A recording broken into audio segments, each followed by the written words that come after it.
નમસ્કાર દર્શક મિત્રો, દીપ ભાસ્કર લાઈવમાં આપનું હાર્દિક સ્વાગત છે. હું છું વિપુલ જાની અંકલેશ્વરથી. ઉપરવાટમાં ભારે વરસાદના કારણે સરદાર સરોવર 135 ફૂટ ઉપર વહી રહ્યો છે.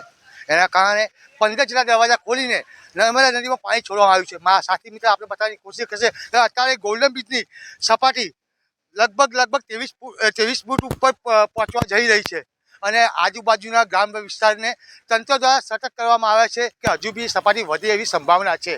તંત્ર દ્વારા માછીમારીઓને જવામાં આવ્યું છે અને સાવચેતીના ભાગરૂપે તંત્ર પૂરેપૂરી કોશિશ કરી રહ્યું છે કે કોઈ બી જાતની જાનમાલનું નુકસાન ના થાય. હજુ ઉપર લેવલથી પાણી છોડવામાં આવી રહ્યું છે અને બને એટલું તંત્ર દ્વારા પબ્લિકનું ધ્યાન રાખવાની કોશિશ કરવામાં આવી રહી છે. આજુબાજુમાં ભરૂચમાં પૂજા વિસ્તાર ઘણો નીચાણવાળા વિસ્તારમાં પાણી જવાની સંભાવના થઈ રહી છે અને અંકલેશ્વરના કાંઠા વિસ્તારના ગામોમાં પણ પાણી ઘૂસી જાય એવું બની શકે છે. આગામી સમયમાં પાણીનું રૌદ્ર સ્વરૂપ આપ જોઈ રહ્યા છો નર્મદા નદીમાં. હજુ પણ આ લેવલ વધે એવું લાગી રહ્યું છે.